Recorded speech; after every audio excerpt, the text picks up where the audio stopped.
So it's gonna be loud. It's very loud out here, of course, just as I come out. Today is Roxanne's last time needing to go to the vet.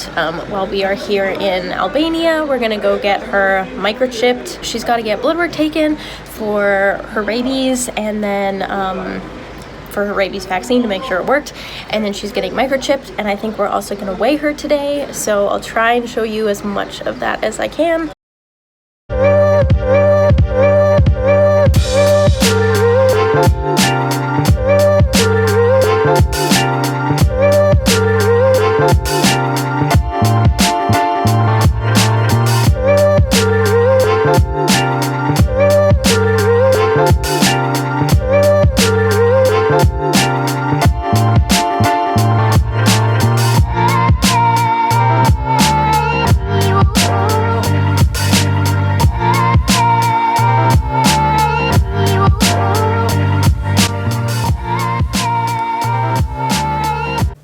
Roxy did so well getting her blood drawn today.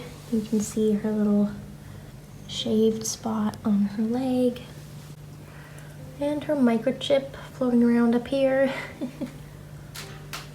And she's just been pretty sleepy, just wanting all of the love, but she really doesn't mind the vet. They're so good with her. They always give her treats, and she just loves affection from humans, so they give her lots of love, and yeah, she really does not mind it. I'm sure the pinching of the needles today she didn't love, but... Okay. Yes. Oh, you want to eat my scrunchie? I need the scrunchie away. Sorry, baby. There we go. Hi guys. So I wanted to do a bit of an update since we had our last, well, second last vet visit for Roxanne, and I wanted to chat a little bit about just kind of getting to this point. So honestly, from the beginning, we had seen Roxanne at the park in Tirana here for, I think we probably saw her like 4 or 5 times over the span of 2 months, and we definitely knew she was homeless. She was not anybody's dog, dirty. She didn't actually, we'd bring treats for the dogs. She never ate a whole lot, so she wasn't very like food driven, and she was just really sweet. I mentioned a little bit about why I decided that we should try and get her in my 2 videos ago, so I'll put that here. Basically, Roxanne's gotcha day was March 25th. That's the day that my boyfriend found her at the park, and we decided that we were going to scoop her up and make her our dog. The very first night, as you saw in the vlog where we got her, we spent the night in a hotel because we weren't sure if she would bark, if she would be really anxious, just what she was going to be like. And our Airbnb at the time did not allow pets, or they didn't specify if we were allowed pets or not because we didn't have a dog. So the first night was in a hotel. We did buy her food, and she hardly ate or drank anything. She was not really interested in food or water. She just slept. She basically slept for like the first 3 days was a lot of just sleeping. We could tell she was obviously a little bit anxious, but I think she was mostly just exhausted, and she was so tired she had to catch up on sleep. But the first night went really well. She did not have a single accident. She has basically always known that she has to go outside to go to the bathroom, which was amazing. She just knew that. And we did give her a shower. We wanted her obviously to be clean, so she didn't love the shower. She's not a huge fan of water. Yeah, she absolutely loved sleeping in a bed. She slept in the hotel bed with us, and I think she just loves any soft surface, so she loves sleeping on couches, on beds. Yeah, she'll sleep on the floor, but I think after just living on the streets, she really likes having the comfort of like cushion and padding. So one day we will buy her her own really nice dog bed. After that, we only had like 1 week left in our Airbnb, so we actually ended up sneaking her in and out of the Airbnb for that week. Luckily, I am a very deep cleaner. I have a little bit of OCD when it comes to cleaning, so when we left, the place was spotless. I vacuumed from top to bottom.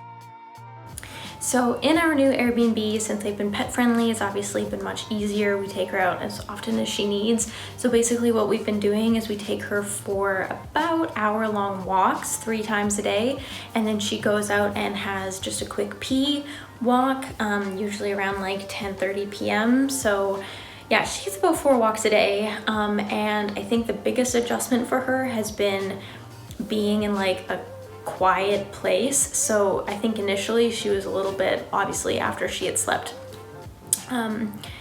she discovered that staring at a wall is kind of boring. So we take her out on the walks and we will sit down, and for like 20 or 30 minutes we just do something we call dog TV. So basically what she does is she will just sit on a bench, or we find a nice shaded spot in the park, and we just people watch and dog watch, and it's like watching TV. It's just a lot of like mental stimulation for her. And I think also then you have all the sounds like traffic and birds and people. And she has met a lot of dogs, obviously, as we go out on walks. However, it's really interesting because she will not play with any like domesticated dogs. So if people have pet dogs that they're walking, she'll say hi and she'll be friendly. She's amazing with other dogs. She's very well socialized. But yeah, she won't really like play with them too much. There's the occasional one she will. But as soon as we see any of the other homeless street dogs in the city, she just goes nuts and she plays with them, and she loves playing with the other homeless dogs, which has been really good for her. I think she kind of knows like who or like people are that yeah, I don't know, maybe she recognizes some of them, but it's also kind of difficult for us because obviously we would like to save all of the homeless street dogs, and they are all like really well behaved, and so yeah, she gets along really well with some, and it's a shame that we can't just adopt like all the dogs and, you know, take like 4 or 5 of her friends with us. But yeah, traveling with one dog is going to be probably challenging enough, and any more would just be too much. We can't do it. So one thing we've been working on with Roxanne, she's amazing in so many ways.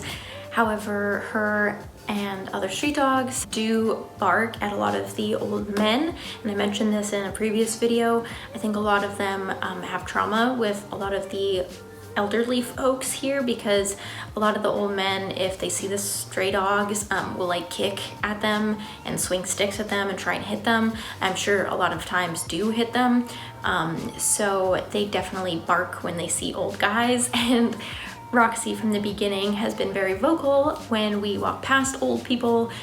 She'll kind of give a nice ferocious bark. She's a small dog, but she's got a big bark.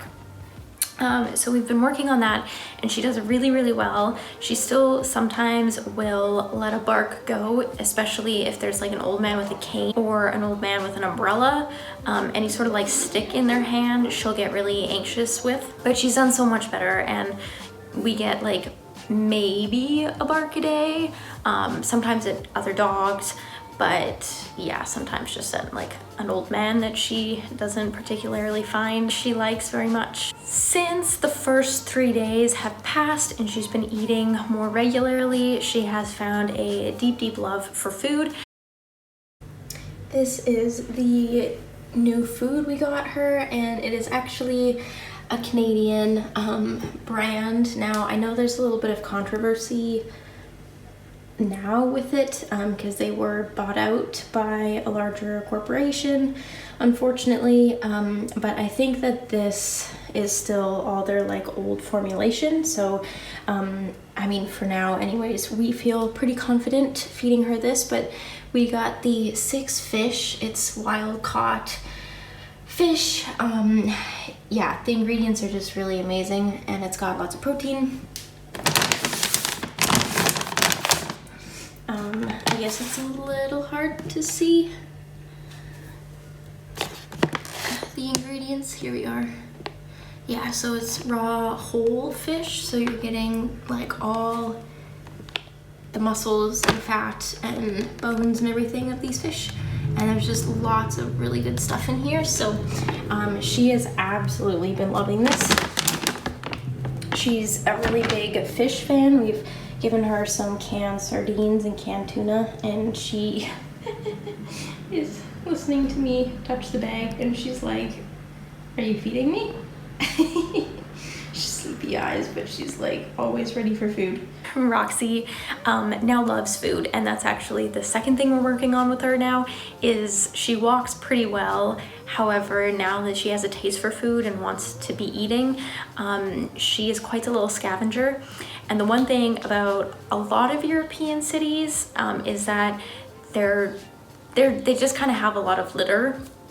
I think that's one really big difference actually with North America compared to most of Europe, is people in North America typically litter far, far less than people in Europe generally do.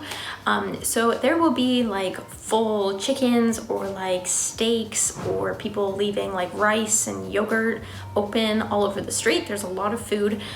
So she definitely tries to get into all the scrap food, which is a little inconvenient for us, but we're working on it. I did want to talk about our vet visits because I have shown a little bit on here, but basically I was recommended from the nonprofit here in Albania, the nonprofit animal rescue.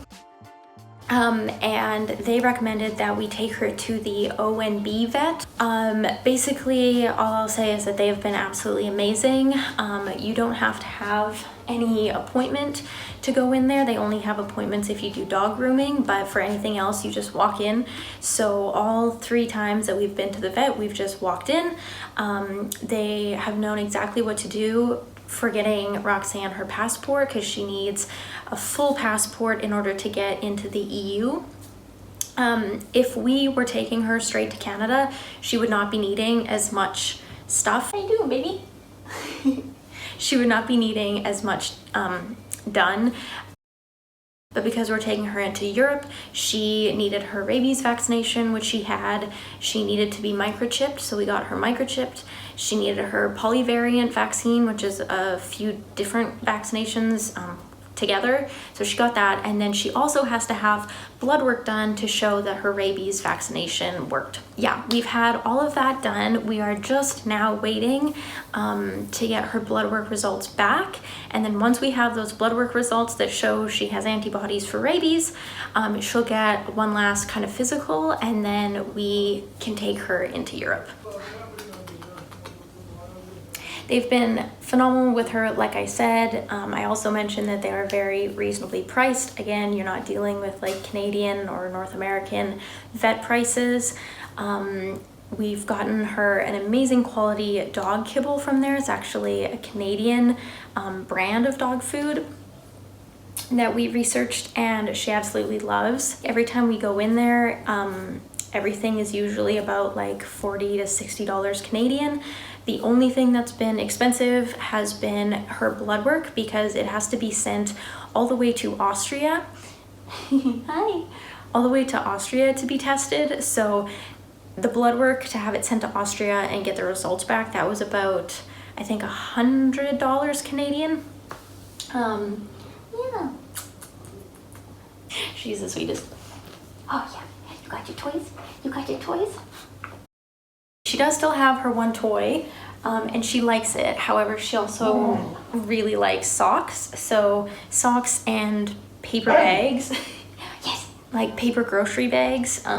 She loves. I think it's like a street thing. She probably only ever like played with bags. So like plastic bags or paper bags, she just likes ripping apart. Oh, another thing that she's loved to do is chase geckos. So all the little like geckos that are out now that it's sunny, there's like especially a lot of them, and she just loves to like hunt them and chase after them. So that's really cute. That's been one thing she does a lot on our walks. Anyways, we've had her weighed. The first time we had her weighed, she was 11.5 kgs, and the last time we had her weighed, she was 11.9 kgs. So she has put on some weight, and I think she is at like a pretty healthy weight. So yeah, she has a passport set up. It's almost completely finished, and we are gonna try and get a passport photo taken of her to put in her Albanian passport.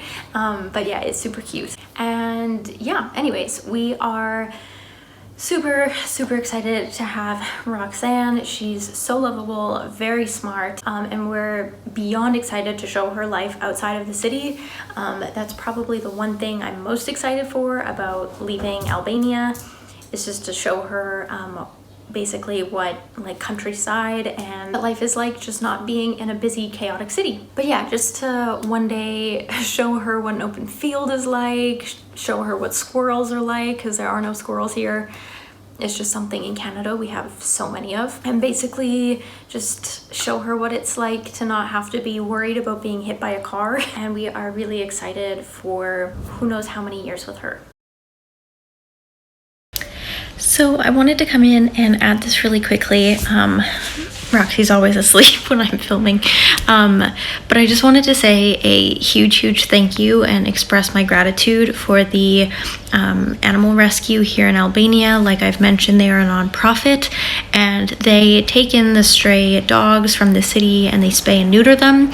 They also try to raise money for surgeries and vaccinations for them. And they do try and get some adopted and rehomed. That I believe they do try and take care of some of the older ones or the really injured ones. But they do a lot of activism for the dogs and the animals here. And I'm going to put their Instagram. I'm not sure yet if I'm going to try and make a GoFundMe, but I do want to put their link so you can donate to them, because like I said, they're a nonprofit and the work they do is just instrumental in helping these animals. They were the ones that picked up Roxanne at some point, probably half a year ago, and did have her spayed. So they did that surgery on their own. We didn't pay for that. Basically, they help fix the dogs so that there are not puppies being born on the street and homeless. At least they try to minimize that happening. So yeah, I will put their information, but I highly recommend you check out their Instagram, and it would mean the world to us and to them if you were able to donate even just a little bit. Yeah, like I said, they do amazing work, and I know they never have enough funding to provide all the help and care that they would like to.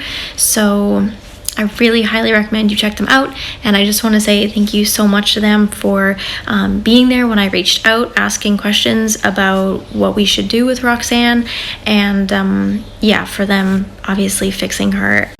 So a huge thank you to them, and thank you guys for watching. We really appreciate it. I think that's gonna wrap up this really long video. Have a wonderful rest of your day, and we will see you in our next video.